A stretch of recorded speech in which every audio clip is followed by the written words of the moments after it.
This is the Paul McGuire Report. I'm Paul McGuire. On today's program, we're talking about the prophetic signs and what is happening in America and the world, especially as it has to do with technology and the mind and technology and weather and social media.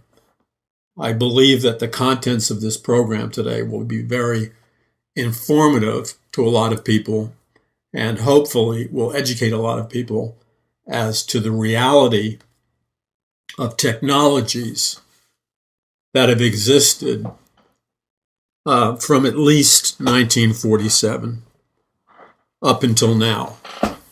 And if we were to talk about these technologies, which we are going to do in just a few minutes, the average person would say, no, that's not possible. That's impossible that this kind of technology exists. Maybe they might say that it's like a science, you're talking about like a science fiction type technology. Maybe we'll have the capacity to do that in 25, 40, 50, 100 years or so. But the reality is that many of the technologies that most people would consider science fiction technologies, in that they wouldn't happen until sometime in the future. The reality is that many of these technologies were already launched and implemented back in the 40s. So the so-called science fiction technology is in reality older technology. It's been around since the 1940s. And regarding the particular technologies that I'm going to discuss, that's a proven fact. I mean, it's not something that's obscure. There's credible documentation for it. I talk about some of these technologies in the book, A Prophecy of the Future of America, Mass Awakening, and the brand new book that you can still pre-order and which will be out very soon, Conquering the Matrix. So let's begin. Let's look at some of the news events. Let's look at some of the things that are happening in America and around the world. And let's ask some questions. Let's go beyond the superficial understanding of events. And let's definitely, why don't we make an agreement that we will definitely move beyond the propaganda of the mainstream media news. And as I've said before, the primary methodology of propaganda or scientific mind control or brainwashing or whatever you want to call it by the mainstream media is not so much how they spin stories, how they take sides, and how they lie and manipulate information. That's bad enough. But the real evil that the mainstream media commits is in what they choose worthy enough to cover as news information and what they choose to reject as news information. Because the majority of people in the United States, although it's changing every day as we speak, the majority of the people in the United States of America and around the world, they get their reality from the mainstream news media. They're programmed. They don't, despite what they say, they don't think for themselves. They don't think out of the box. They do no independent research. Or if they do research, this is their example of research. They'll compare the information that CNN gives versus MSNBC, which is, looking at things through the exact same perspective. That's not research. That's just going from one propaganda channel to another. So let's begin here, okay? Because the theme of the new book, Conquering the Matrix, is this. And it's something that I've talked about before in the earlier books, but I develop it in Conquering the Matrix. The Matrix, as most of you know, is a term that has been around for a while, but it became really popular when the Matrix movie series came out. And then every teenager, preteen in America, and many adults instantly knew what a Matrix was because of the Matrix movies. And I won't get into the details of the Matrix movies, but just to say that in the Matrix movies, the physical characters in the movie, the lead characters, were really kept alive by technology. They were physical beings, just like you and I are, but they lived the majority of their lives in a virtual reality that was simulated by some kind of massive infinite computer system.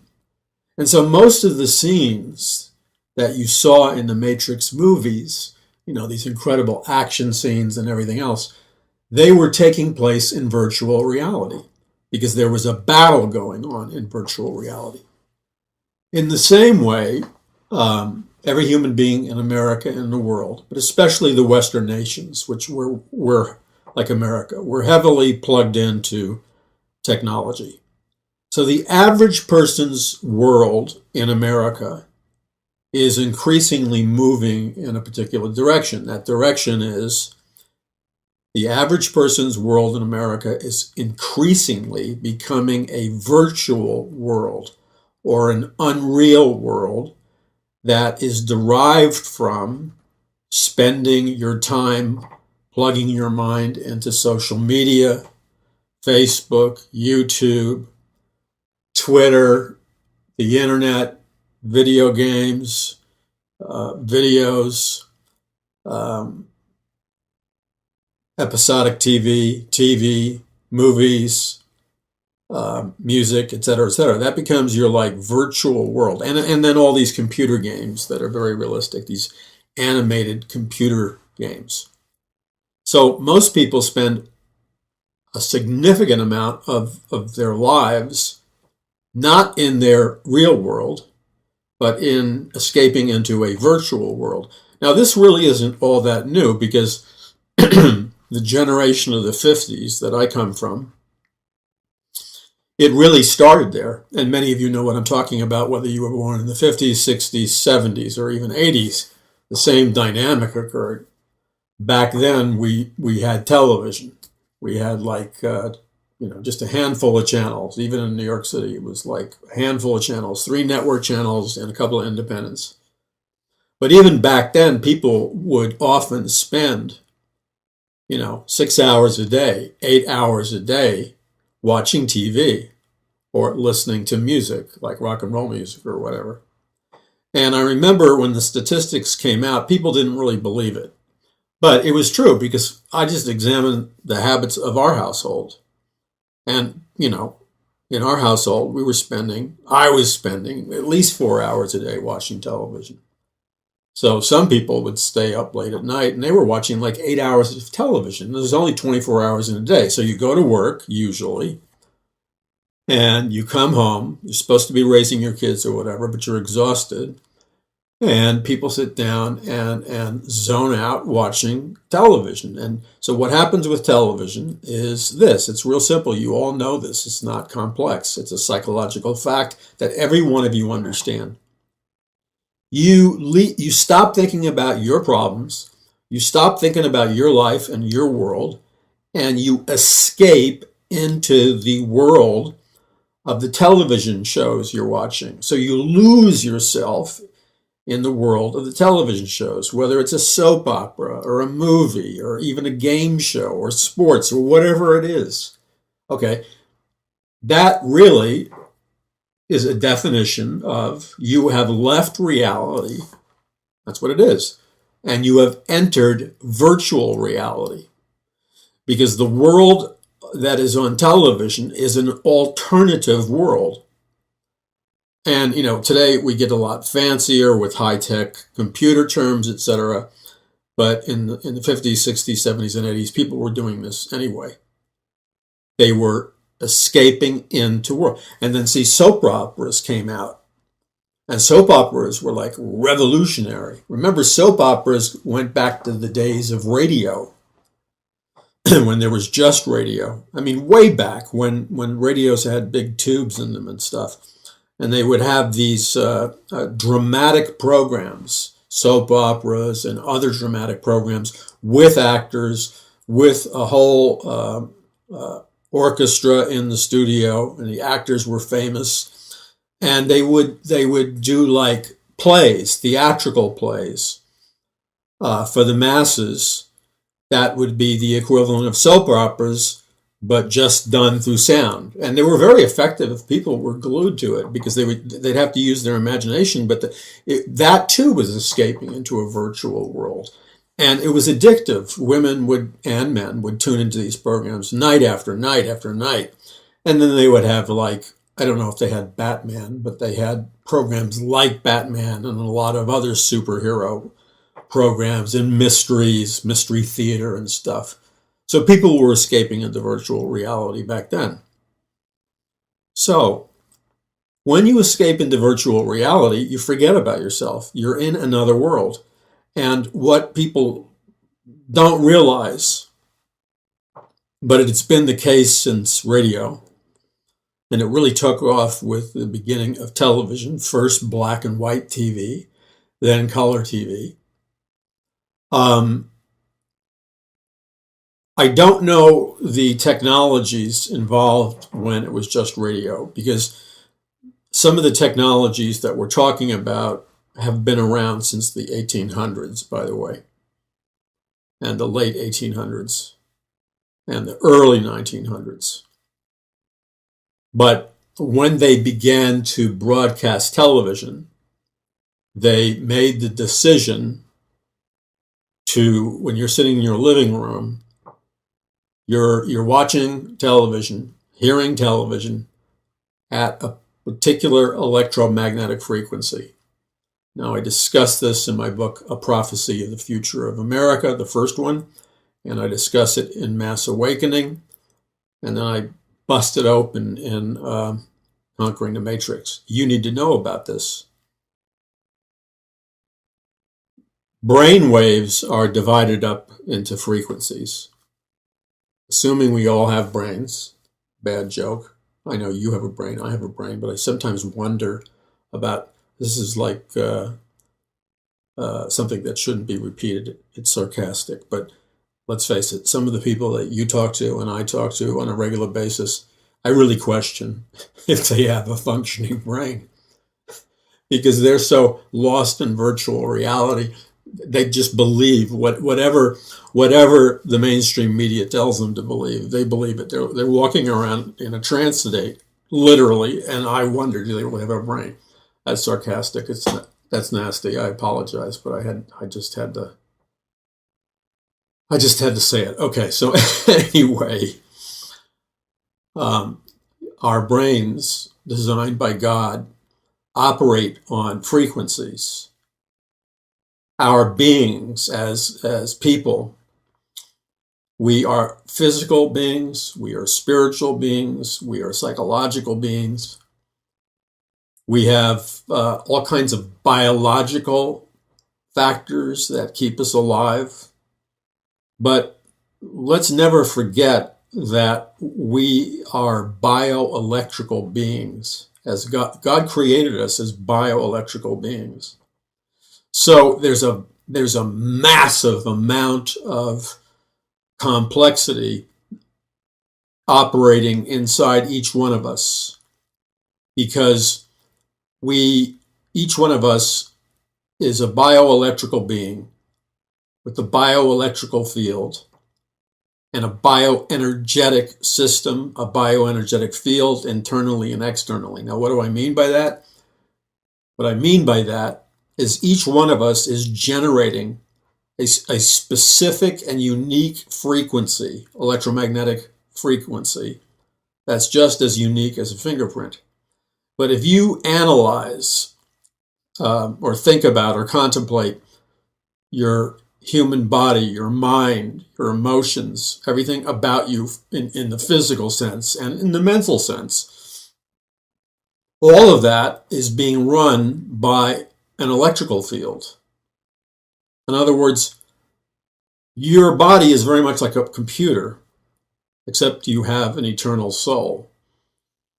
And your circadian rhythm, which regulates your bioelectrical clock, your sleeping cycle, the way your heart beats, that's done with little electrical impulses.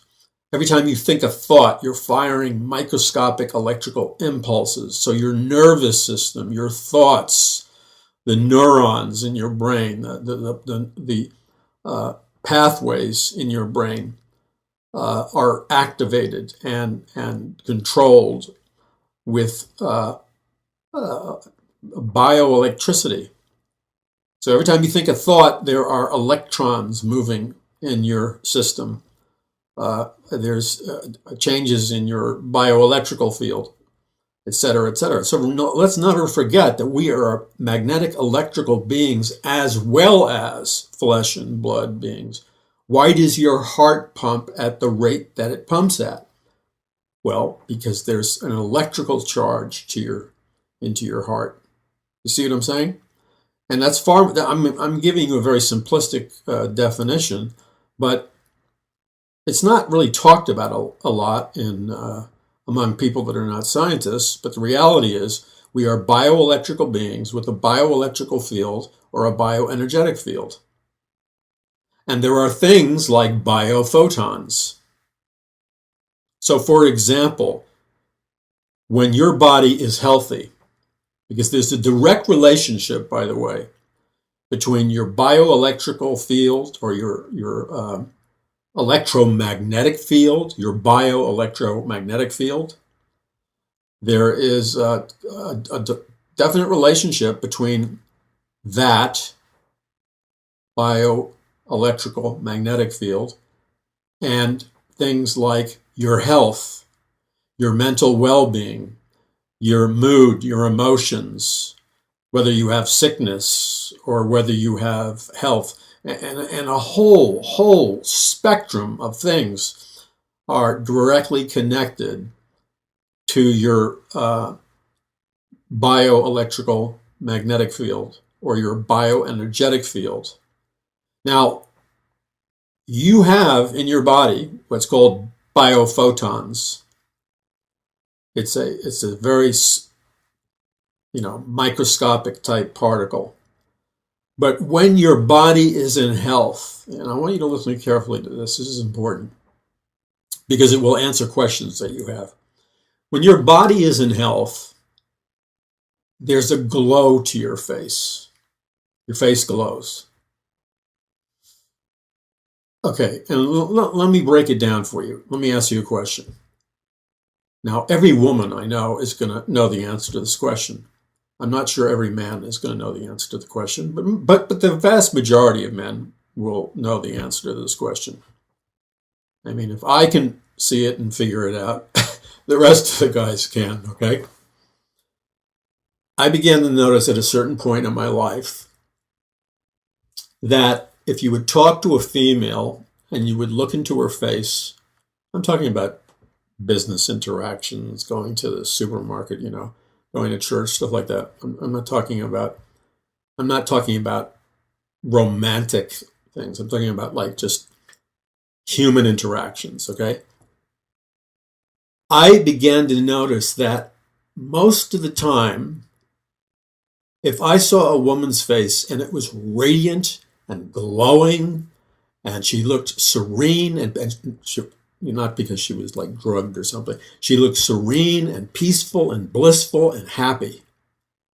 So the happiness, the bliss, the peace, the joy, I've seen that in people who were born again Christians too, interestingly enough.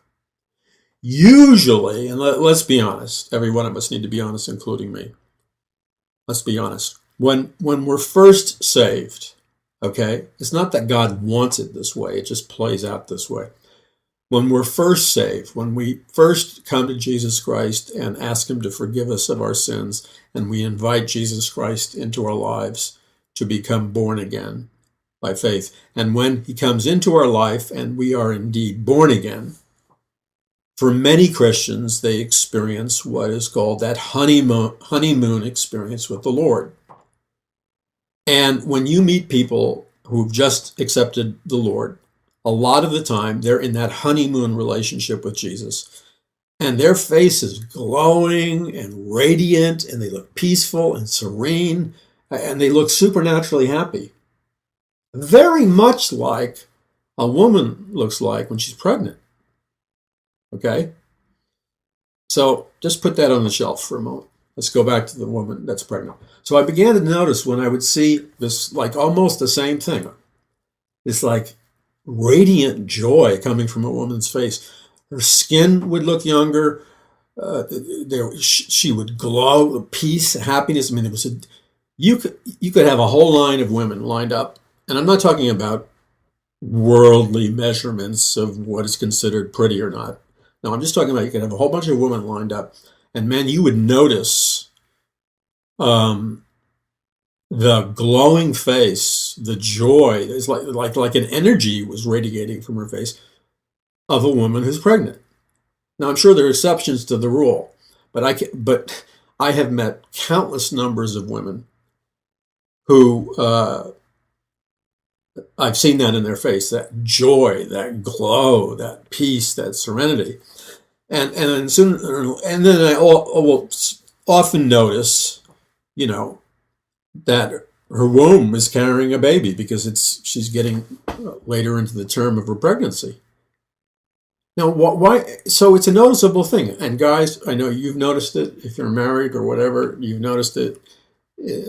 Single woman, you've noticed it. I mean, everybody's noticed it. And women notice it probably more than anybody else because they've also experienced it. Okay, so why that glow, okay, and serenity and joy?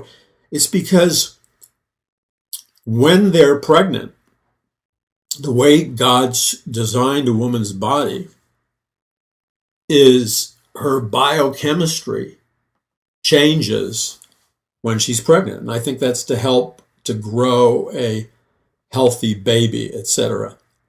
And well, it's a fact that when a woman is pregnant, God has designed her body in such a way that her biochemistry, her hormones change, and her biological being, her mind, her body, she's being flooded with biochemicals that produce joy and peace and serenity and health and hormones that do the same thing. And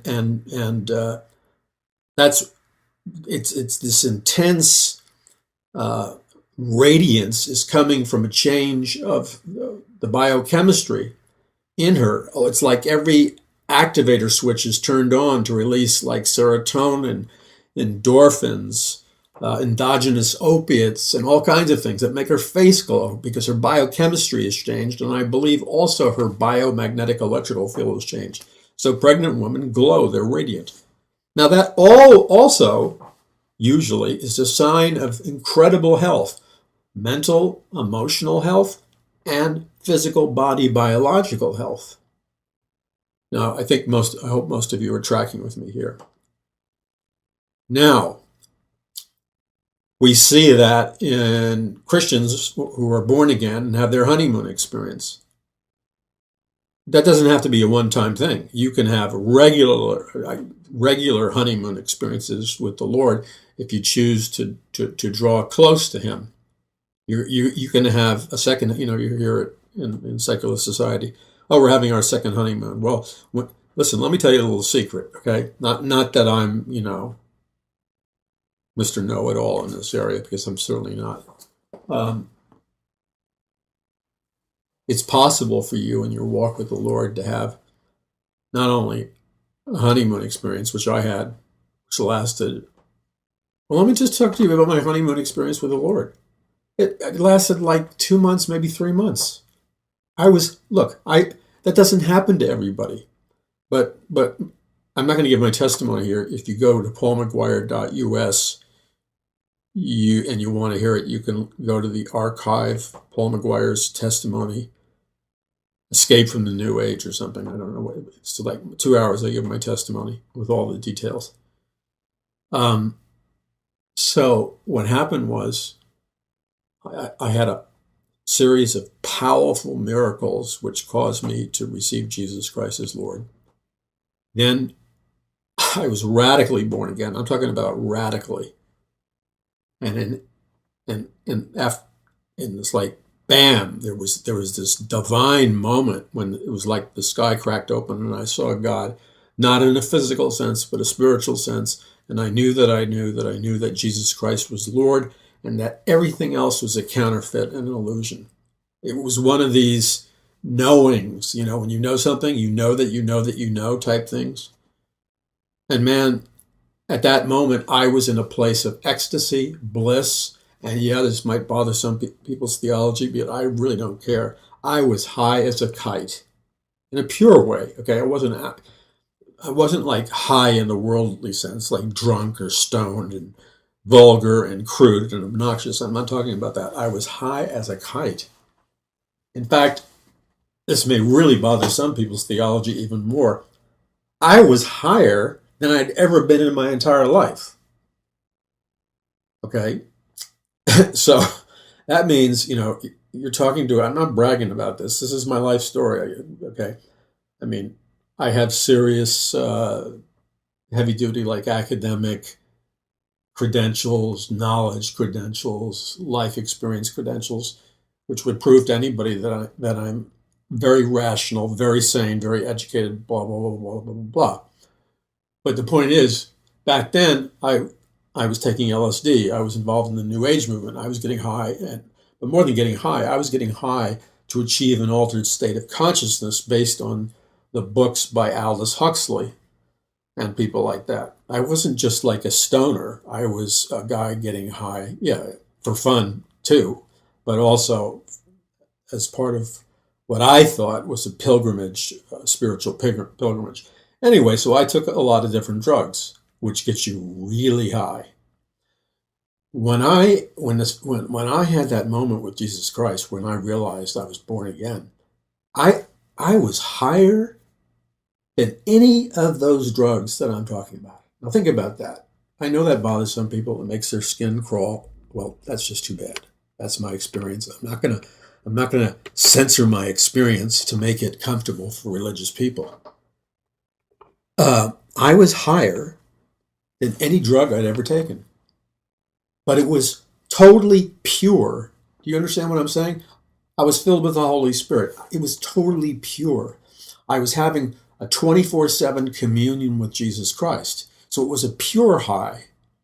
A high really is not the proper word to use. Okay? It's not really the most effective word to use in describing an exhilarating supernatural experience with the Lord. But I don't know of any other word that I could substitute it for that would connect to people who don't know the Lord, or even connect to people that know the Lord, except the word high. It has some imperfections because it has baggage with it, okay? Which I just explained. But I was high as a kite for 3 months. Now, it made me do crazy things for the Lord, not like, bad things. Like, I would go to the bars that I would normally go to at night and hang around with my friends. But guess what? I stopped drinking all the beer and stuff. And I was so filled, well, when I say high, I didn't realize it, but I was filled with the Holy Spirit, okay? I was born again. And so I would start preaching to people in the bars, my friends.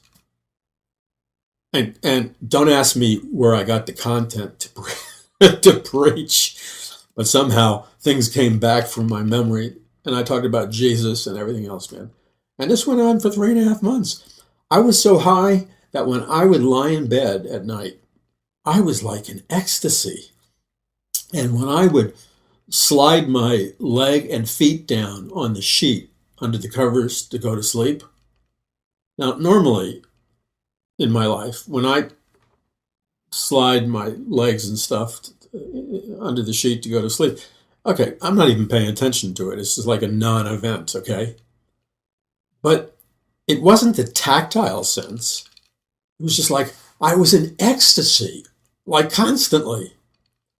Now, 4.5 months went by. Slowly, that fades. Okay, it faded, and a lot of people have this experience, probably to a lesser degree. Some have it to a higher degree. No pun intended. But what I'm trying to say to you is that you can have these honeymoon experiences with the Lord, which is really what I was describing. These honeymoon experiences with the Lord, you can have on a reoccurring basis. I mean, I don't think you can get out a calendar and schedule it, but if you get rid of the non-biblical legalism out of your life, which is basically the primary reason people don't have reoccurring honeymoon experiences with their life, is they confuse, listen carefully, they confuse the holiness of God, the righteousness of God, and the expectation by God that they live holy and pure lives, because they interpret that in a legalistic theological manner, which is non-biblical. They don't recognize it, but they enter into I'm not saying they're not born again. They're born again, but because their theology is off target, they have a relationship with the Lord, which is kind of like, let me summarize it. They always feel guilty subconsciously because they're aware of their sins. Everybody sins. And they always feel God disapproves them. And then instead of simply repenting and accepting the grace of God and being set free from all of your bondages so you can experience joy, love, peace, happiness, so on and so forth, they are always trying to do some religious activity, or they're trying to be good because subconsciously they're trying to earn brownie points to get back God's favor. And if you're living your life with Jesus like that, you're not going to have a honeymoon experience with Jesus, because you're in bondage spiritually. Okay, and so I just hope as you listen to this program that the Lord will minister to you in that area, because that's a huge area of misunderstanding, that the Lord would minister to you and he would break that bondage and set you free. Because when you're set free from the deception of legalism, which masquerades as the ideal Christian person, when you're set free from that bondage of legalism and having to perform for the Lord and always feeling rejected because you didn't quite measure up, when that lie gets taken off you, that stronghold of Satan gets blown out of your mind and spirit, and you understand how much God really loves you, and you get a revelation by the Spirit of God and the Word of God about just how much Jesus loves you, okay? And it's not based on your performance, and that hits you in an overwhelming sense. Let me make a little promise to you. You will light up like a Christmas tree, and you'll have a honeymoon experience with the Lord. Please don't write me an email or a letter telling me that Christmas trees are from ancient Babylon. Hey, look, I know that, okay? I've written books on it, many books, 31 books, okay, that deal with Babylon. I'm well aware of the pagan origins of Christmas and Babylon and things like the Christmas tree. I wrote the Babylon Code with Troy Anderson, best-selling Christian book. Okay, so don't write me an email to tell me that I shouldn't talk about a Christmas tree. I'm not talking, see, I have to explain these things because some people, and I don't mean this unkindly, are trapped in that legalistic bondage. And I'm not trying to be unkind, but I just want to tell you that my purpose in using the Christmas tree as a reference, please hear me if you're listening, you think that's what I was doing. I didn't mention the Christmas tree to promote Christmas, to promote Babylon, and to promote paganism. That's not why I used the reference. I used the reference because everybody, saved and unsaved, and no matter what denomination they belong to, knows what a lit up Christmas tree looks like. It's a metaphor, okay? Okay, now I hope we're synced up in that area. Okay, so anyway, what I'm saying is, when you are set free from false doctrine. And as the Apostle Paul warned, by the way, one of the greatest areas of false doctrine was when the early church and the early Christians substituted the gospel of Jesus Christ and salvation by faith and grace, unmerited favor. They substituted it with a counterfeit form of the gospel based on legalism, where they were all trying to earn their way into heaven. And Paul called that preaching, quote, another gospel. And he really rebuked the church and the Christians who were believing that false doctrine. So you can have those reoccurring honeymoon experiences with the Lord. So back to the and by the way, what I'm talking about is not New Age. It's called science and biology. It has nothing to do with mystical beliefs. It has to do with a scientific, technological, biological understanding of the human body. Okay, so when your body's in health, your bioenergetic field is radiating. When your bioenergetic field is radiating because your body is in health, there will be a natural glow of vitality that emanates from you. Like it's an invisible field, okay? What that is, no, I'm not talking about New Age auras, so just forget about it.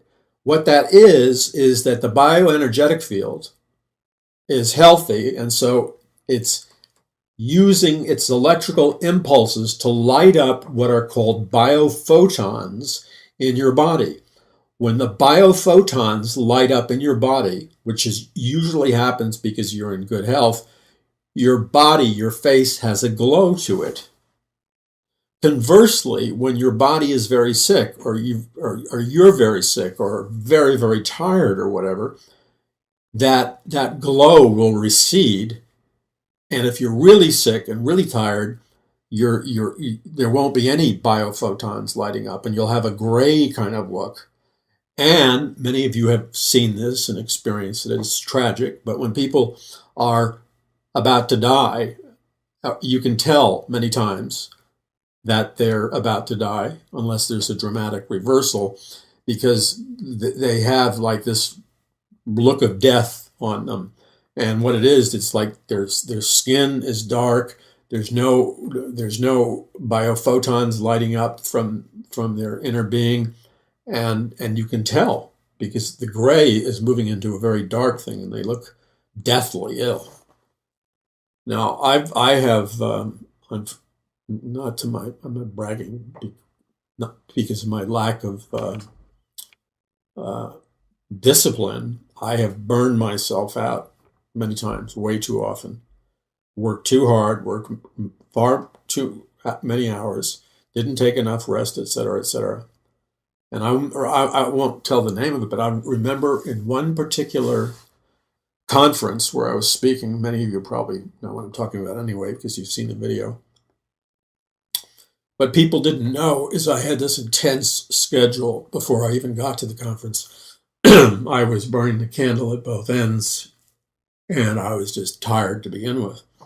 But then I had to shoot a total of 36 30-minute television shows in 3 days, which is like, what is it? Like, I don't even, it's like 8 shows a day or more, okay?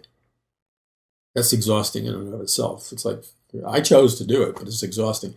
Plus, be at my book table, plus meet people, plus give messages to the conference. And man, by the time it was time for me to give my main message at the conference, I was so burnt out and drained, I didn't realize it. But people walked up to me and said, "You look terrible. I mean, you know." And I believed them because I was like really exhausted. But until I saw the video of the conference message I made, and I just saw how terrible I looked, I realized, my God, they were right. I mean, I looked like I was ready to die. And that's not a smart thing, to put yourself in that position. But what it is when you've depleted your body energies, your emotional energy. And as many ministers know, and there's a principle that ministers talk about, some ministers, and that is, I heard a famous minister, who's a friend of mine, say, ministering for an hour. He said that they did a scientific study or something. Ministering for an hour, when you're ministering with the Spirit of God, not just talking, he said is like, it's the equivalent of working in a coal mine for like 12 hours. The amount of energy that's pulled out of your being, he said, is the equivalent of working in a coal mine for 12 hours. And that's because when you're ministering, if you're really ministering the life of Jesus, the life force, if you will, the Holy Spirit, if you will, mixed with whatever God gives you biologically, there's a demand being placed upon you by the people in the audience, by the people you can't see if it's being televised. They're placing a demand upon you. I mean, they're not even aware of it. And all that really means is that you have been given the assignment by God to minister to them. And when you give your message, hopefully you're prayed up and you've studied the Word. If God uses you and God is moving through you, God knows what the needs are, the special and unique needs are of every person in the conference or church audience. And so they're not aware of it, but there's a demand being placed upon you, because what that really means is there's a divine assignment that the Lord is going to use your message to bring healing, truth, freedom, deliverance to these people. That's the demand, okay? It's not that they're demanding it. It's part of your assignment as a minister who has given up his right to do his own thing, and he's a minister of the gospel, is operating under the divine command of his master, Jesus Christ. So he gives up his own rights, and he goes where God tells him to go, and he ministers what God tells him to minister. So that's the demand. It's a demand that God arranged. And God knows who's going to hear the message on TV and stuff or whatever months down the road. And so stuff is being pulled out of you. That's why Jesus constantly had to, and I'm just kind of like, the Lord is like spiritually underlining this in my brain with a yellow marker as I'm sharing it to you. Even Jesus had to constantly go away to be alone, separate himself from the crowd, separate himself from the disciples, and spend a lot of time alone to be with the Lord. Jesus had to. Because, you see, remember the story of, whenever he would move among the people, miracles would happen, signs and wonders would happen. And let me illustrate one. He was moving through the crowd, and a woman who had some kind of sickness or disease, an infirmity, came up behind him. He couldn't see her. And she had to really fight her way through the crowd to get physically close to Jesus. So finally, in her desperation, because she was really sick, she reached out and she simply grasped the hem of Jesus' garment, what he was wearing. The minute she grasped the hem of Jesus' garment, the divine healing virtue of God, the divine healing virtue of Jesus Christ, flowed through Jesus' body, flowed through the garment, and flowed into that woman's body, supernaturally healing her. and she was healed miraculously. But think of that like an electrical force. Let's just say, for the purpose of understanding, that the healing power of Jesus was like an electrical force in his body, and it was being pulled out of his body to heal that woman when she grasped the hem of his garment, and that healing force then moved from his body through the garment into her hand and healed her body, and she was made whole. Okay, even though he was the Son of God, very unique, and was able to do all these incredible signs and wonders. Not that specific healing alone, but when you add them all up during the day, or you add them all up during a particular period of time, he said to the woman, "Who touched me?" And he said something to the effect of, "Because I sensed, the virtue of God going out of me." So he could feel it. He could feel the withdrawal of divine power from his body into hers. He could feel that. So he said, "Who touched me? Who touched the hem of my garment?" And the woman said she did. Well, even though he was the Son of God, the very fact that he would do that, or allow himself to be depleted, or allow people to withdraw the healing power of God, or whatever other supernatural virtue that was being withdrawn from him into the crowd or into a specific person to heal them, deliver them, save them, or whatever, it's a withdrawal of divine energy. So think of it this way. Even Jesus, the Son of God, let's just say he had the most superpowered lithium battery in the history of the universe. So he was charged with the power of God more than any of us. And the battery power of his healing virtue, his supernatural power, could go for, let's say, days. All right? Well, no man, theoretically we're supposed to have that, but I don't know. I don't have it, and I don't know anybody else that has that same battery power storage capacity that Jesus has. So we weaken a lot faster than Jesus. And we don't see, and it's not talking unbelief, we just don't see from human beings the same level. God says it's supposed to happen, but I don't see it happening a whole lot. In fact, hardly at all. We don't see the same level of the miraculous and the power of God happening through men or women as Jesus said that would happen in the last days. We're not seeing that. So obviously there's far less virtue coming out of us. So the point is that all of that represents a depletion. So when you minister at a conference or wherever, on television or wherever, the Spirit of God is moving out of you. Even when I do this radio program, it's a casual program for the most part. It consists of me talking and reading the Bible or choosing a particular subject for the most part. But what also happens, whether or not I'm consciously aware of it or not, sometimes I deceive myself into thinking, oh, I know when it's happening. I know when the Spirit of God is moving through the program, and because I can feel it. Well, that's really a false assumption on my part, because the reality is God moves through this program by His grace, whether I am aware of it, and probably a lot of times He moves the most powerfully, and I'm not even aware of it. I just think I'm blabbing something.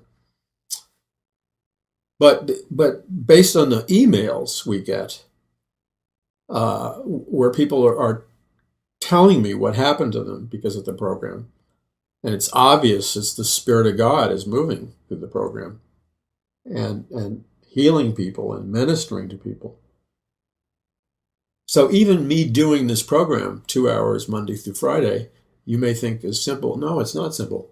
No, you have to prepare, you have to research, blah, blah, blah, blah. But there is also the Spirit of God is moving out of you, whether you realize it or not, and you're being depleted of a very real force, the Spirit of God. It's being, I'm not complaining. It's a privilege to be used by God. But this is a fact. So it's 2 hours that seem effortless, and I'm not asking for anybody's sympathy because I stood in line and volunteered for this. So, God gave me what I wanted. I'm not complaining. But there's a depletion of supernatural energy. There's the depletion of the Holy Spirit. So it depletes you, it drains you. Not just this 2 hours, but everything you do during the day in terms of ministry or just work can deplete you. Now, I'll give you an example. I got an email from this wonderful lady or woman or whatever last night, and it was a blessing to read. I tried to read most of the emails I get personally, and when I have time, I personally answer them. But even if I don't personally answer them, most often I read them. And I usually pray over that email and pray for that person briefly, God's blessing and whatever they're writing to me about. But she said to me in the email, and I'm paraphrasing, but she said something to the effect of she could not understand why she felt drawn to my program. Like there was some, I don't think she used the word force, but she said there was like some force was drawing her to the program. She said, I can't understand why I'm drawn to you and I'm drawn to the program. And then she said in the email, I finally figured it out. And again, I'm paraphrasing it. She realized what was causing her to be drawn to me and this program, the Paul McGuire Report, was Jesus and the fact that the Spirit of the Lord was coming from me and the program. And that's what was drawing her. It really wasn't, in truth, it really wasn't me, Paul McGuire, that she was drawn to. It was the Spirit of God in me. So there's a supernatural pull on people, and it draws them to a program like this because they're receiving an infusion of the Spirit of life. And I responded to her and I thanked her for that. And I said, I understand what you're talking about. I said, because there have been many times in my life where I was drawn to a particular minister. I didn't use the name in the email, but I'll give you the name. Jack Hayford, I worked with for like 25 years as a member of his church, as a volunteer minister, 25 years of volunteering ministry to serve another man's ministry, and then later becoming a professor of Bible prophecy at his seminary, which is the King's College and Seminary. But, you get a small amount of money for teaching in a seminary or a Christian college. But, I served his ministry for 25 or more years. Not only not expecting any pay, I did it for the Lord. But I would tithe there because I was getting fed. But before we went there, and the first time we went there, why did we go there? My wife and I both experienced, we wouldn't have been able to articulate it back then, but we were supernaturally drawn to his ministry. So we were supernaturally drawn to Jack Hayford and the Church on the Way ministry. We just knew it because when we first came to California, there's all these big ministries, great preachers and stuff, and we didn't know where to go. And it doesn't negate any of the other ministries because I'm sure God was supernaturally drawing people to those ministries. I mean, Chuck Smith, the founder of Calvary Chapel, he had a powerful ministry. We were also very powerfully drawn to his ministry. And I became very good friends and close confidant with Pastor Chuck Smith, the founder of Calvary Chapel, the last 2 years of his life, where we discussed a lot of things that I can't discuss because they were private. Some things I'm going to bring up at some point. We talked about all kinds of things that was going on in the body of Christ, Christianity, prophecy, all kinds of things. And the Lord brought us together. And it's just that for my wife and myself, etc., our place was to be with Jack Hayford. So we were supernaturally drawn there. It was the Spirit of God that drew us there. And we knew, because when we went into the sanctuary, it felt like home. So I shared with this girl, I can understand what you're experiencing, because God will often raise up an individual or a minister or whatever, or a ministry, and you will be supernaturally drawn to it. And that's because God has something for you as you participate with that ministry. Because I'll tell you, whatever good is in the ministry that God has given me to be the steward of, whatever good, would be greatly diminished without my willingness to submit myself and serve. Not asking for money, serve, volunteer, and we'd tithe and give offerings to his ministry, because he had so many unique spiritual giftings that I needed to learn. And I would say, I think it's impossible to calculate the spiritual deposit he placed in me, the value of it.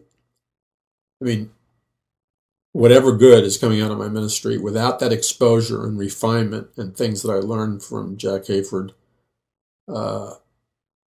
it would be far less. And I don't want to get into specifics, but I speak around the country and stuff like that, and I meet a lot of guys, speakers, and all kinds of things from all kinds of denominations, all kinds of theological backgrounds. and many of these guys are extremely gifted, and God uses them powerfully, and they're very knowledgeable and stuff. And I'm not saying everyone is like this, but I constantly see ministers who don't realize that they're making very serious mistakes, that are, they're making very serious mistakes. Well, they may observe the same thing in me, I don't know.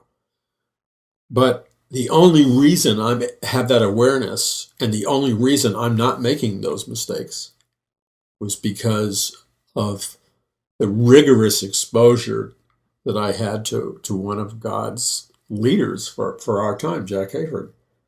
And I cannot tell you the perception, the discipline, so many things. I could write a book on it that I learned from him.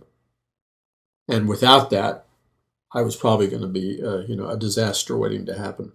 So God does draw us supernaturally. Now let's get back to the biophotons and the bioelectrical field, etc., in the way that God created this, because I believe it's extremely important to understand that for a variety of practical reasons concerning basically that you and I live in a time when our God-given bioelectrical field, our bioenergetic field, or the bioelectrical magnetic field in us and around us is constantly being negatively impacted, including the environment that we live in. Because, people talk about pollution, but you never hear people talk about the pollution of the electromagnetic field that we all live in. And we are all taking a toxic bath daily in Wi-Fi signals, in EMF signals, in electrical house current, in the smart meter they put on your house, just toxic fields coming out of that. I mean, radio, television, satellite, it's just endless. So we're being bathed in all kinds of frequencies, and they're not all good for us. On top of that, there is malicious intent in some sectors to use those fields for evil purposes. And I want to talk about how you can protect yourself. But first, you have to have an awareness of what's going on. You're listening to the Paul McGuire Report. And you can send this program to anybody you wish for free by going to paulmcguire.us. That's paulmcguire.us. And if you just go to the archives of the Paul McGuire Report, you can send this program or any of our other programs to people that need to hear it, and you can help us promote it. Also at paulmcguire.us, you'll see bulk book discounts. You can pre-order, and it'll be released very, very soon, Conquering the Matrix. My conference schedule, I'll be speaking at a big Bible prophecy conference in October with prophecy watchers. I'll be speaking there in Oklahoma. It's like October 13th, around there. Anyway, there's a poster of that on paulmcguire.us, YouTube's announcements, thousands of pages of free articles.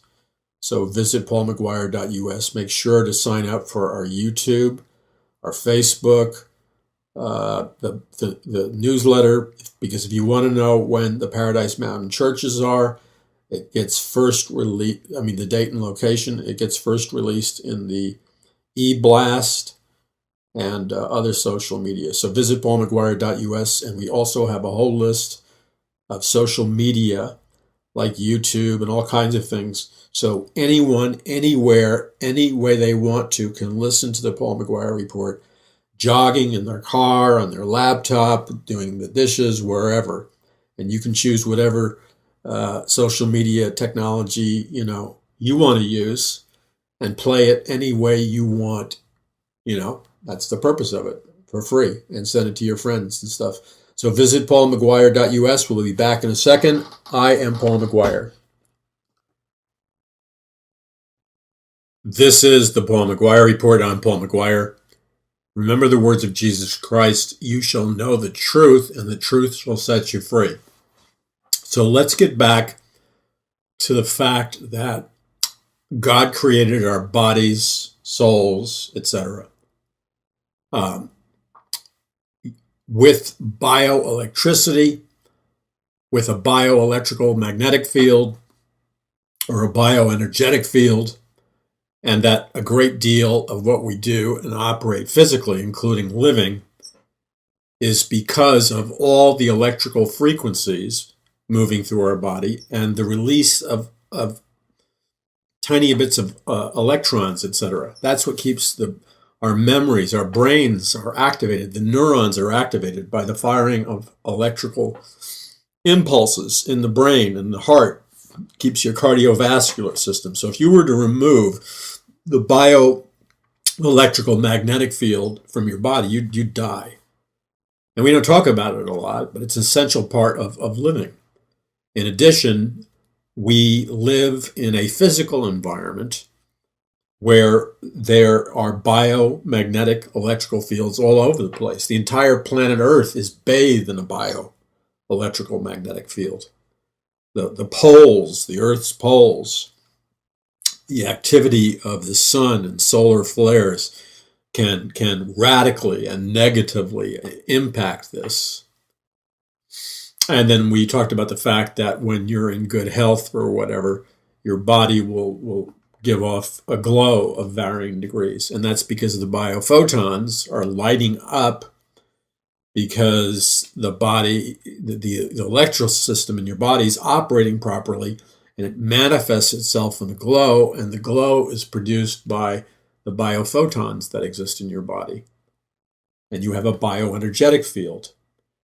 There are so many ancient medical systems that incorporate that. And no, I'm not talking about the occult. And yes, I'm aware of what Kundalini is. I wrote books on it, for crying out loud. And before I was saved, I knew how to tap into the Kundalini force through meditation and the chakras and various forms of yoga. So I'm totally familiar with that. I'm not talking about that. I'm talking about the scientific bioelectrical field. Now, but then there are other ancient medicines like, my mind is spacing out. Oh, ridiculous.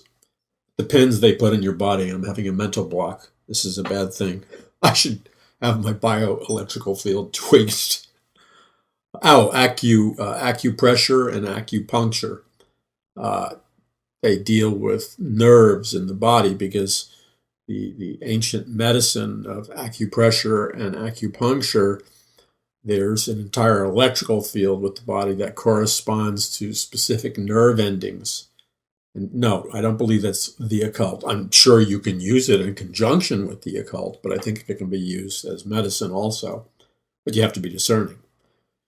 Now, what I want to bring up, though, is, in addition to to what we would call the bioelectrical magnetic field that is commonly talked about, I want to get into a heavy area that some of you are familiar with, and that is, this existed since the beginning of time, and they knew about it in ancient Babylon. But it was Nikola Tesla who was the most contemporary scientist who discovered this and then applied it with technology. And that is, Tesla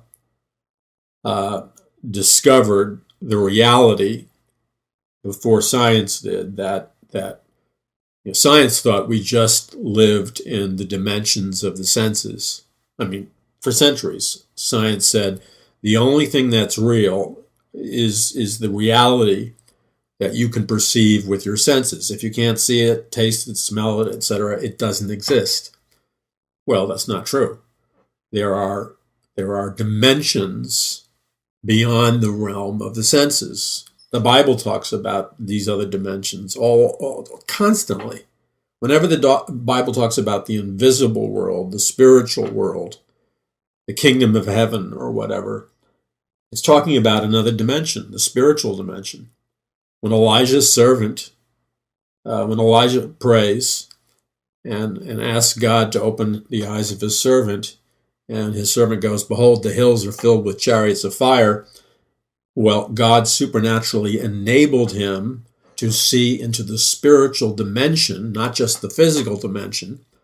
And when his eyes were opened to see the spiritual dimension, he saw the angelic armies using God's technology, chariots of fire, and the armies of heaven, the angelic armies, coming down, 50,000, 70,000 strong, to defeat the purely physical armies and chariots of the king of Syria that was in the process of invading the children of Israel. And Elisha's servant was freaking out because when he was perceiving the battlefield just through his physical senses, he concluded that, the king of Syria's mighty armies and chariots, they were going to be slaughtered. There was no hope. But God wanted to show him there was hope by enhancing his perception. And when his master, Elisha the prophet, prayed and asked God to open the eyes of his servant suddenly could supernaturally see that all around him the whole time, he just couldn't see it, were the angelic armies and the chariots of fire from heaven. And once he recognized that these beings in the invisible realm or the spiritual world were going to defend them and fight against the physical armies of the king of Syria, well, that's exactly what happened. The armies of the king of Syria were slaughtered. They fought among each other, and the children of Israel were spared destruction, and they had military victory because of armies in an unseen dimension. Which, by the way, at this point, this has been one of the missions of my life and ministry. And I just want to remind you something. This is a theme that those of you that know me, I talk about it constantly, and I intend to keep constantly talking about it because I'm trying to educate as fast as I can the body of Christ here in America and around the world. I'm trying to educate them based on what the scripture actually teaches. And the subject of what I'm trying to educate them about or teach, would be probably better to say the topic or topics that I'm trying to teach them the Bible about, because this is Bible-centered stuff, is, number one, the reality of the invisible realm. You'd be surprised how many Christians don't understand it or believe it. Or the reality of the spiritual world. It's basically synonymous. And the reality of the fact, and this is biblical, that the primary battle that you and I and every Christian are facing in this physical world, and the primary battle in the United States of America and around the world, is not what you see in physical reality.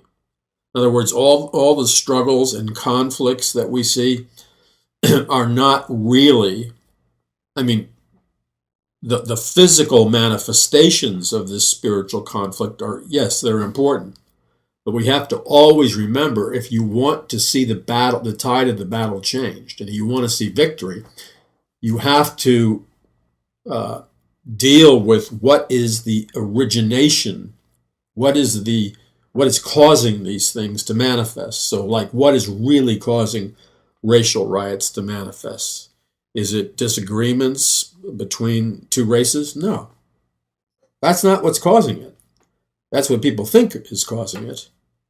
But there's a spiritual power of evil behind it that is agitating all races to get into conflict. So unless you deal with that spiritual power, you'll never have racial reconciliation, no matter how much social justice you're able to establish. The battle between the Republican Party, the Democratic Party, the deep state, everything that's tearing our nation apart economically, the Federal Reserve, the central banks, outsourcing, the border wall, all this stuff and all the conflicts that go with it are manifestations of a more powerful battle occurring in the invisible realm or spiritual world between Satan and God, and the angels of God and the fallen angels of Satan. That's where the real battle is taking place. So in a sense, even though reality is real, a lot of the reality that we see, to use a human metaphor for the purpose of educational instruction, not as a truism, in the sense of using the term to academically explain something, we live in what could be described as a holographic reality, because the reality we see is largely virtual. It's not real. It's a projection or manifestation from what is happening in the invisible realm. Okay? And this is an important topic to grasp, because the people in very powerful places in this world, the ones that have chosen to serve Lucifer, the most powerful people in this world who have chosen to serve Lucifer, they are vastly wiser and more intelligent, for the most part, in the reality of this invisible world, how to use it for their benefit, and they're vastly superior. This is not the way God wanted it to be, but they're vastly superior because they understand the invisible world better than most Christians, and they understand how to harness and activate the supernatural power of Lucifer from the invisible world and change the virtual reality or the holographic reality in the physical world. I know that's complicated, but you really this is the time where you say, well, I can't quite understand that. Okay, I would just want to encourage you. Maybe you do understand it, maybe you don't understand it. But I pray and I believe that the Holy Spirit, which brings us into all truth, I believe the Holy Spirit will supernaturally explain what I just shared with you and give you a supernatural understanding of it so that you might apply the truth of it in your life. In Jesus' name. Now, this may not happen like in 24 hours. It may take months. I don't know. But I believe God is going to give you a revelation about how this principle works, because we're talking about principles by which God set up reality, the universe, planet Earth. They're laws, spiritual laws. But remember, spiritual laws can be used for God's purposes, but those same laws can be perverted and used for Lucifer's purposes. So right now we're flying into like the stratosphere and about to leave the atmosphere in terms of human thinking. People whose minds have been programmed to be inside of a little shoebox, they're not going to be able to grasp this. It's not because they're not intelligent that they will not be able to grasp it. They have the potential in terms of IQ and they were born with an intelligence level that's fully capable of understanding this. But now listen carefully, because Christians can fall into this trap also. God gave all of us a free will. It is true that the greatest purpose for the public education, mass education process was to scientifically dumb us down so that we'd be compliant, non-questioning, and non-thinking, and go along with this world socialist government, this one world government, one world religion, one world economic system, predicted in the book of Revelation 13, predicted in Genesis 11, when it talks about Mystery Babylon. Okay. So we've all been attacked by that social engineering. Probably most of you listening to me, you wouldn't even be listening to me if you didn't, by God's grace, escape that process. Because the very fact that you're listening to me implies that you're an out-of-the-box thinker and that they didn't succeed in dumbing you down. They didn't, because if they had dumbed you down, you'd be turning me off. You wouldn't even listen to me for 3 seconds. Now, for those people who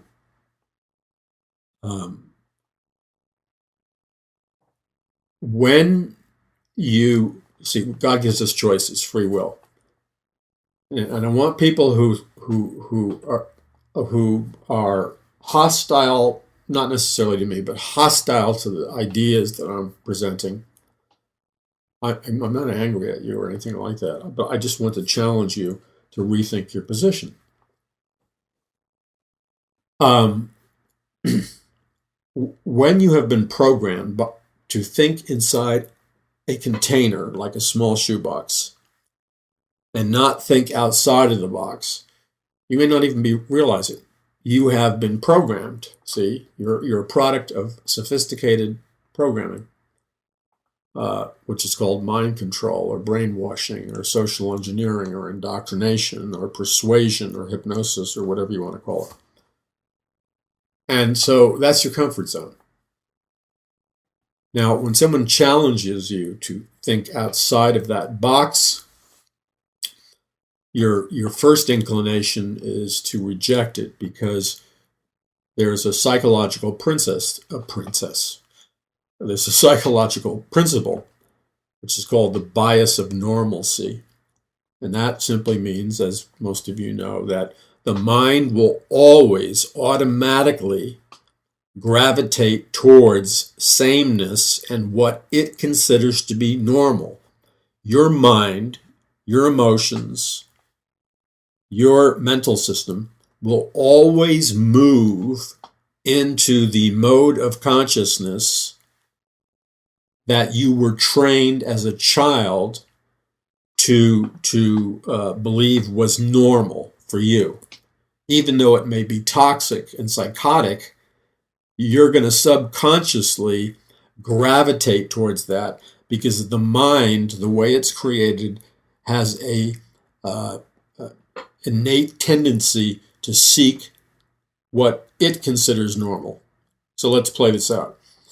If you grew up in an alcoholic home or an abusive home or a dysfunctional home, and there was really weird dysfunctional behavior like drunkenness or wife beating or unfaithfulness or physical abuse, sexual abuse, or denial games, addiction games, whatever, okay? You'd be surprised, no matter how well-intended people are when they get older and they say to themselves, I never want to marry somebody that's like my parents, my father or mother, because I don't want to, I'm not going to have a marriage and raise children like I was raised in the sick, crazy environment that I was raised in. Most people say that. But they're unaware of the subconscious nature of their programming. So what happens is they find themselves very attracted, let's say, to a male or a female, and they don't realize that part of the attraction or the chemistry they're experiencing is that person subconsciously has had similar childhood experiences as the one you have. In other words, they've come from a dysfunctional family also. And so because the mind seeks normal, the mind actually prefers normal or normalcy over health and psychological wholeness. So subconsciously, your conscious mind wouldn't agree with it, but your subconscious mind is programmed to go that way. So people will seek out subconsciously a person that reminds them of their abusive father or abusive family or whatever, okay, without even realizing it.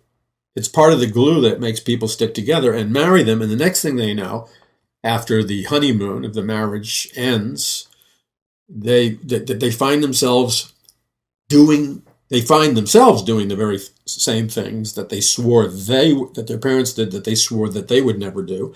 And they find all of a sudden their family is just as crazy. And it's very much like the family they came out of. And yet they did everything in their power to avoid that. And that's because they really never got free from it to begin with, see?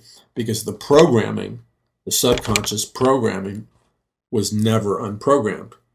Another case would be people who don't drink, but their parents were alcoholics, swear that they will never drink or they'll never marry another alcoholic, and they end up marrying another alcoholic. It's just that person hid it from them.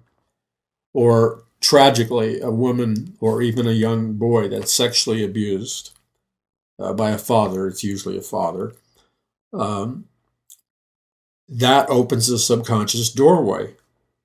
There is a very high percentage of females, it's a staggering percentage of females who were sexually abused by their fathers, who either become sexually promiscuous or they become involved in the sex trade, either as strippers or prostitutes or call girls or porn stars or whatever. Very high percentage. Now, these girls didn't want to do that consciously, but their inner person is programmed. So they're seeking out what is normal. And this is the contradiction that exists inside everybody's mind. Your mind, the programming of your mind, would rather go back to normal, even if normal really means sick, destructive, twisted, abusive, crazy, nuts. You got it? You would rather go back to that because that's what you're normal with. That's what you're comfortable with. That's what the mind prefers. You would rather do that than experience the emotional anxiety, the emotional pain, and the emotional fear of breaking out of what was normal for you into a healthy and whole relationship. Okay, now understand the principle. Your mind would prefer to go back to normal, even though it's sick and dysfunctional and destructive, because you have a peace in the normalness, even though it's sick and crazy. Your mind would rather do that subconsciously than risk experiencing the tension, the anxiety, the fear of breaking through that barrier and living a whole, positive, sane, rational, healthy life. Part of your subconscious is scared of that because it's not normal. And so the mind, when the mind has to make a decision, the subconscious mind will always opt to the normal, even if it's sick. All right. Now, you have to understand that. So when we want to be healed, we don't want to be healed just consciously. We want to be healed subconsciously in the areas of our brain and memories that are below the surface of our mind. This is important to know. So there's a lot of material here, and this is important. I'm trying to give you a takeaway that will set you free. I deal with these dynamics in a number of my books. You need to get them, and you need to think about them. Mass awakening is one. From a cultural perspective that will apply to a personal perspective, A Prophecy of the Future of America is two. Most importantly is the brand new book that you can pre-order now, Conquering the Matrix, which will be out very, very soon, okay? I know I've been saying it, but now it's going to be soon, all right? I mean that. You'll have it. If you've pre-ordered it, it's going to be sent prior email. Just give us a couple of weeks, you'll get it. Before anybody else gets it, by the way. And my apologies and my thankfulness for your willing to wait. Okay, so there's two takeaways here. First of all, let's remember thoughts, memories, emotions, and your health operate in conjunction with your God-given bioelectrical magnetic field, okay? And what you think and what your emotions are, etc., are all influenced by what's called EMF fields, electrical magnetic fields. And EMF fields are also brain waves, okay? So you can create, if they were to hook up electrical measuring systems to you, electrodes or something to your skull, with patches or something, they can look and see if your mind, let's say, is in the alpha wave frequency or the beta wave frequency or the theta wave frequency or the delta wave frequency. And there's many sub-frequencies in between. It's very specific. And then on top of that, there's the gamma wave frequencies. And then there's the scalar wave frequencies. That's the stuff that Tesla discovered that we're officially told that it doesn't exist.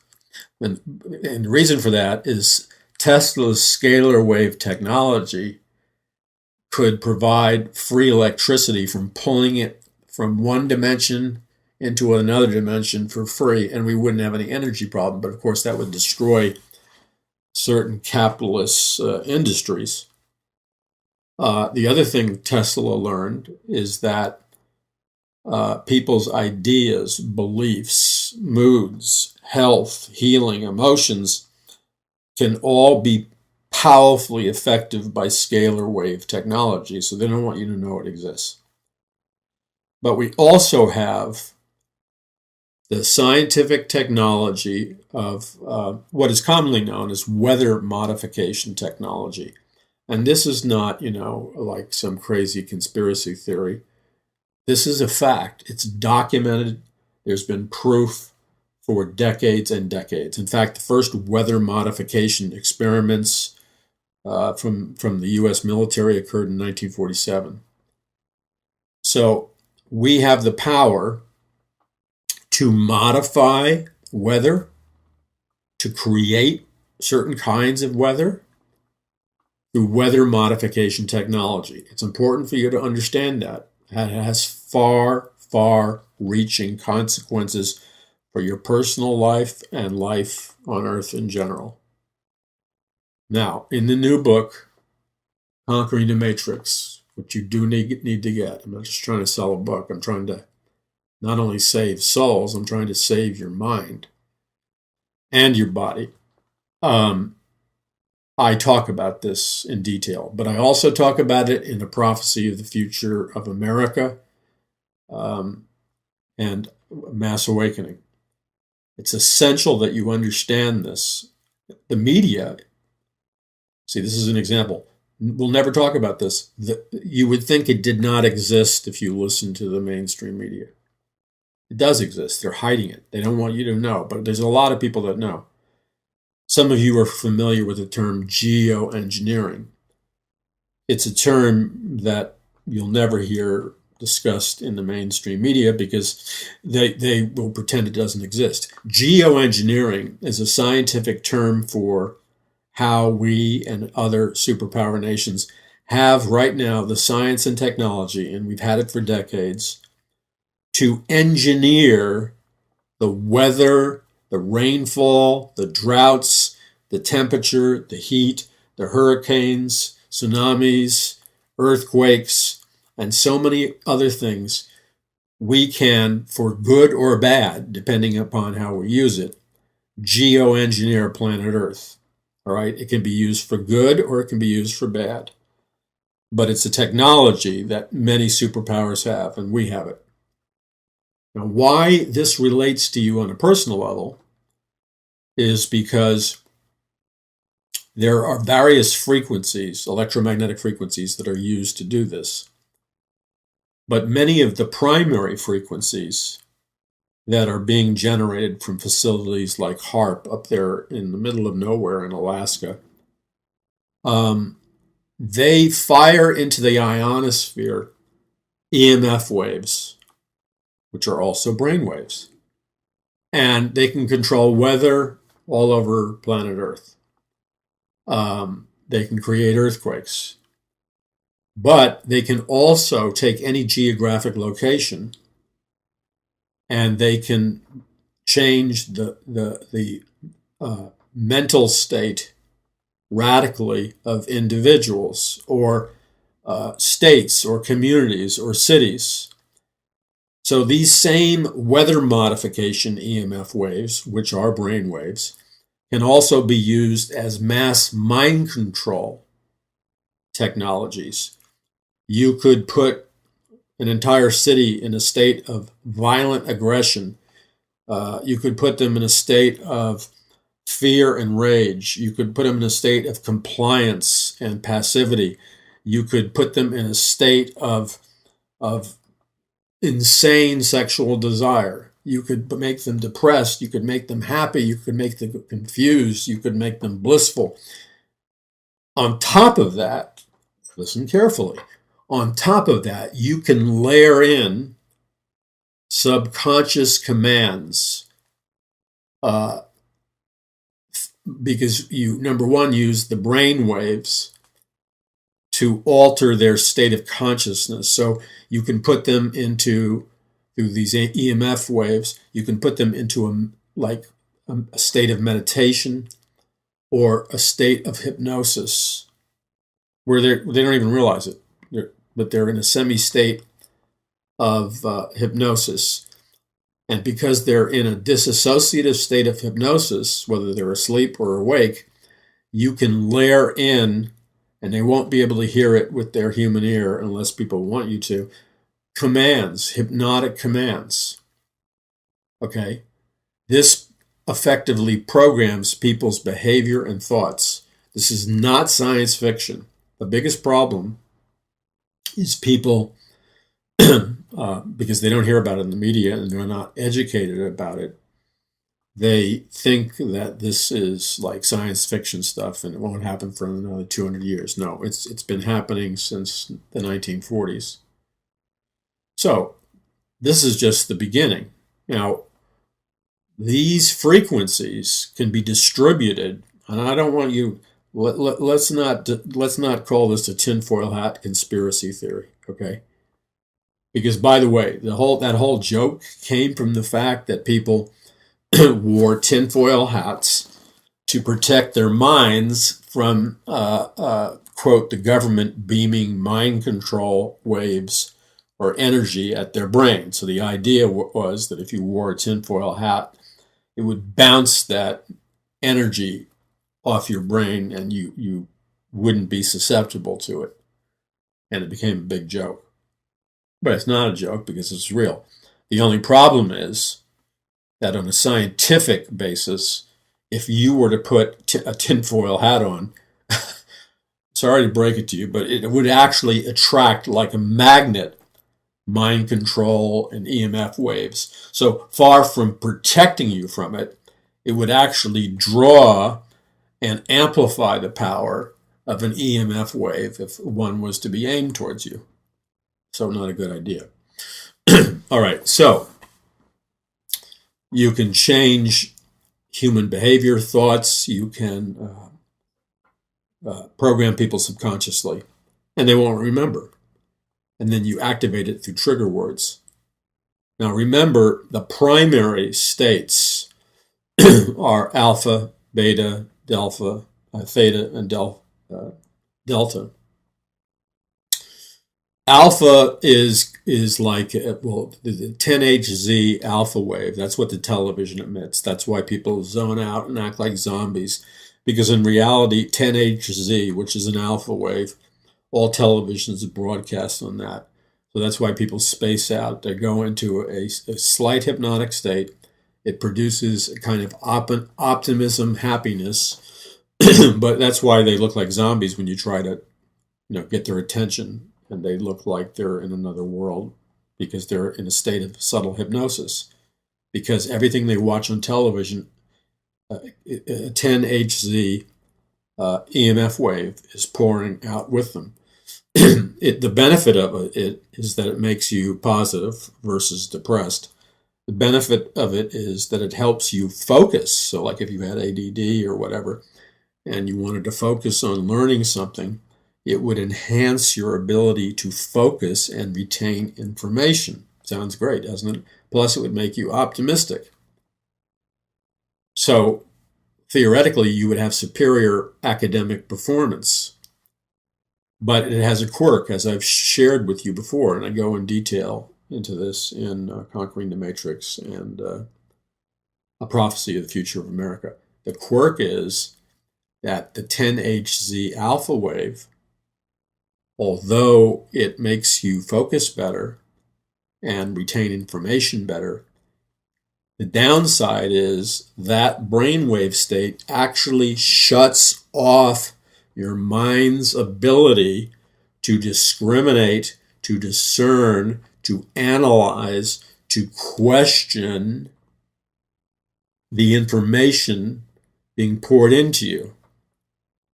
So it's like you get rid of your mental filters. So in other words, you got to track with me here. Even though it improves focus and retention and gives you an optimism in a slight hypnotic state, your brain also loses at the same time the ability to discern, or to question, to analyze, or evaluate the information. So you just become like a sponge absorbing everything. So it's ideal for brainwashing people, because you'll never question. You'll just receive it. You want to be able to focus. You want to be able to concentrate. But you always have to have that part of the brain on which can say, am I being like hypnotized? Is somebody trying to feed me propaganda? You see what I'm saying? To question it, not just to accept it. Because otherwise you're just a sucker to be programmed. So I'm not saying this is happening, but it is happening to some degree. You could be indoctrinating people with communist hardcore propaganda subliminally, and they would totally accept it. See, they wouldn't question it. Whereas if they were in a beta state, their mind's ability to question, to discern, to evaluate, to check it out to see if it's true or not, that's turned on, which is a good thing. You want to have that part of your brain turned on. Okay? Okay. This is how mind control works. They want you in the HZ alpha wave state. Now let's go into theta and delta. Theta is very much, it can be positive and good. It can get into the area of clearing out subconscious conflicts. It can make you meditative in the sense of, like, if you were into like Zen meditation. It doesn't necessarily mean it's occultic, but it's very good. If it's used properly, keyword, if it's used properly, depending upon which subfrequency, it can enhance human performance and achievement, but it's kind of delicate. It has to be done right. And then delta is a state. There are certain delta frequencies, for example, which will kill pain. It's a painkiller. It can produce frequencies that kill bodily pain. It can produce frequencies of sexual arousal, as theta can.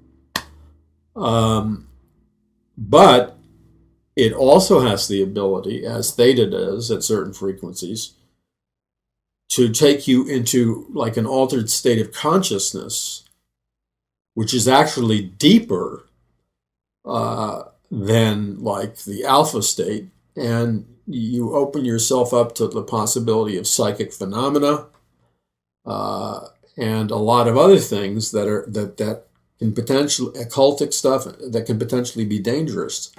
And there is a potential for very sophisticated programming of your brain in those states, not to mention the gamma waves and everything else. All right, so what I shared with you on an earlier program is you need to be aware that these EMF waves, you're being bathed in them all the time, okay?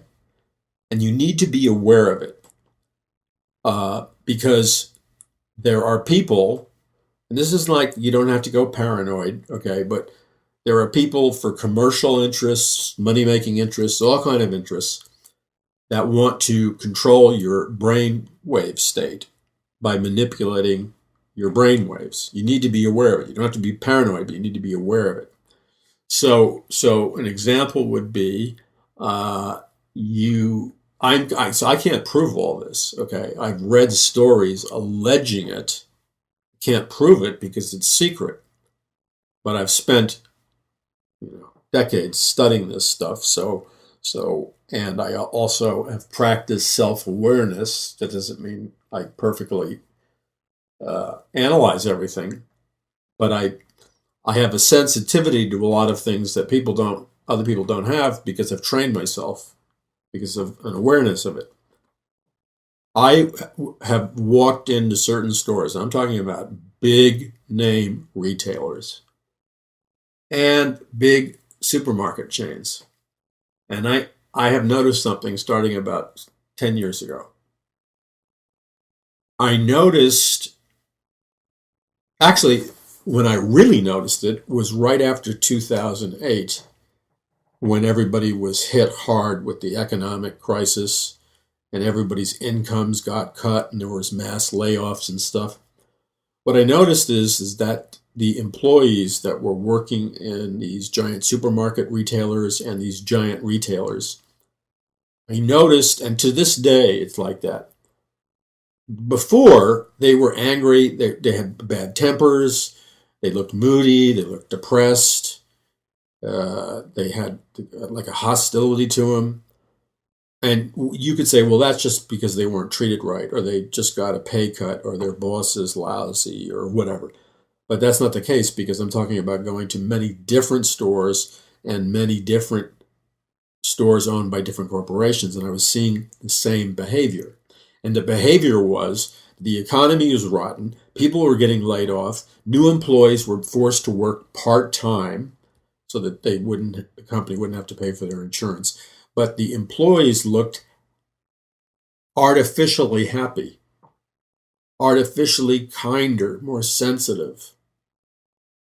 like they had been given subtle antidepressants or tranquilizing drugs, which may have been the case for some, but this is like 100%. And I began to notice what I believed was kind of an artificial happiness, peace, contentment, et cetera, et cetera. Now, I am convinced, and I can't prove it, okay,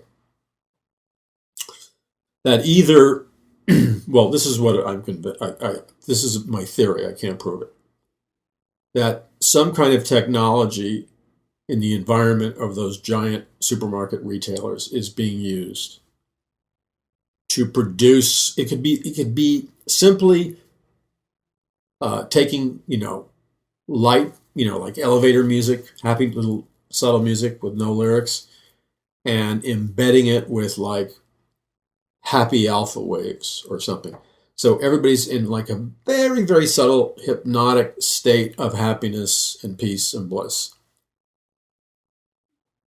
If you layered into that subconscious commands, of course, this is all, I assume it's illegal. I don't know if it's illegal.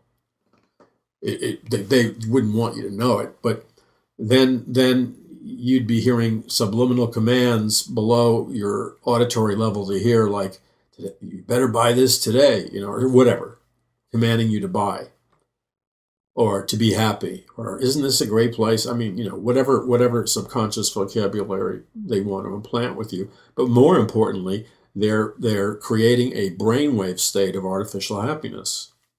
Now, I'm convinced that that's being done. You say, how can you prove it? I can't.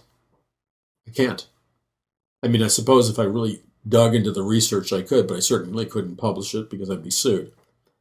Then I would enter these giant retailers that carry just about everything. And I noticed something very, very interesting. First of all, I noticed the personality type, the intelligence level, all kinds of things for what I perceived was their ideal person that they wanted to hire. And I saw a very clear, traceable, measurable profile, physically, psychologically, temperament-wise, et cetera, of the kind of person that they want to hire. And I won't get into it now. But then I noticed when I walked into the store, and these stores, in my normal self, I dislike the appearance of the interior of the store. It's not horrible, but I don't like it. It would normally depress me somewhat because I find it ugly and depressing. The way many things are done and what I know about these giant retailers would normally cause me to have a kind of a negative perception of them as not being good guys. Let's just put it that way. And so in my, quote, normal self, doesn't mean I wouldn't shop there, but I wouldn't really like it because it would depress me. I mean, certain things depress me, just like you. I mean, if I was to walk into a prison, I'd be depressed because it's depressing. Well, sometimes a retailer can physically remind, not that I've spent time in prison, but physically remind you of these negative things, which kind of get on your nerves and depress you. But I wasn't experiencing that anymore. And there was a distinct period in time, like a particular year, let's just say 2008 or before, where I noticed a marked change. And I noticed myself very subtly feeling a little bit happy, positive, cheerful, et cetera. I noticed a bonding between me and the employees that I didn't have before. There was nothing, I didn't get born again the week before, et cetera. There was a reason for it. And I am absolutely convinced that the reason is that there is some kind of subliminal system in the atmosphere, the physical atmosphere of that store. Now let's remember, these EMF waves we're talking about, The vast majority of them are silent. You can't hear them with your normal ear. They're out of your ear's hearing range. So you don't really need to play music. You can have the brainwave frequencies being broadcast all over a giant store, and but people can't hear it consciously. They wouldn't even know it. So you could have a totally silent environment, but subconsciously your hearing and your mind is being entrained to, let's say, a positive alpha frequency. Okay. You can also play, gentle music or whatever and embed it in there. And you can embed commands, to be happy or whatever, through the music or through silence. And you write it on the brainwaves. Now, what I'm saying is, it's theoretical, I can't prove it, is that I believe it's quite common that major retailers are using this technology and have been for some time because of what I perceive is artificial happiness and other clues. Okay? And I don't think anybody's rocking their boat because they're so powerful. Now, you can say I'm crazy. You can say it's impossible. You can say that I worked there and I've never seen it. And I would suggest to you, because I hear this stuff all the time, I work there and I've never seen it from so many occupations where I know certain things are going on. But you have to understand that there is an infinite capacity to do that without anybody, the store manager or whatever, knowing anything about it. Okay, just something to think about. Can't prove it, but there's something to think about. Now, I can say this, which is factual. Giant retailers have been caught doing this all the time. Okay, so it's not like I'm just thinking about this out of the middle of nowhere. They've been busted for it a number of times. Okay, but they just cover it up. But they have paid fines. People have challenged it. There have been certain environments which use what we call silent sound or these brainwaves to create an atmosphere of total fear around a particular building or institution, so that if you come near it, you have a psychological state of terror, of fear, and so you go away from it, and that's caused by the emission of a particular brainwave frequency, and it's a defense mechanism for that particular building or whatever. So see, the point is these things are being used. The capacity of cell phone towers to generate these frequencies, especially the CERN towers, the Gwen towers. I won't get into the scientific technology, but this is a reality. That's what I'm trying to say. So how do you as a Christian protect yourself from all this and make sure you stay in a positive, real state of mind that's healing and not toxic? Number one is you have to be aware that there are potentially negative forces against you, not imaginary, and you got to discern the difference between imaginary and real. But there are things you can do, which I discuss in Conquering the Matrix, to protect yourself. And I'm suggesting you should protect yourself, at least on certain levels, if for no other reason, just to avoid your body, your physical body, and your psychological being. Assuming there's no malicious intent, you want to protect your physical body and your psychological body from toxic, disease-causing, psychologically troubling-causing electromagnetic frequencies that are just everywhere because we're using those kind of frequencies for our technology. So just put any, malicious intent or thing, just throw it away and say, as a proactive measure, just like I lock my doors, you need to be aware of the potential of this and inexpensively and spiritually learn how to protect yourself. And I need to go into another program because this is going to leave people with a lot of questions. You're going to read a lot about it in Conquering the Matrix. You can pre-order it now. And I talk about the love frequency in A Prophecy of the Future of America and the work of Dr. David Horowitz, because it was in the 1930s. I'm not a musician, and I don't have my book in front of me, but I know I'm going to mess this up as I communicate it to you, but I'll do the best I can. In A Prophecy of the Future of America, I give the account of Dr. Horowitz and the historical fact that there's a musical standard for all musicians, music, records, etc., that was changed in the 1930s. One of Hitler's big propaganda mind control scientists, okay, who knew all the neurological effects of certain musical frequencies,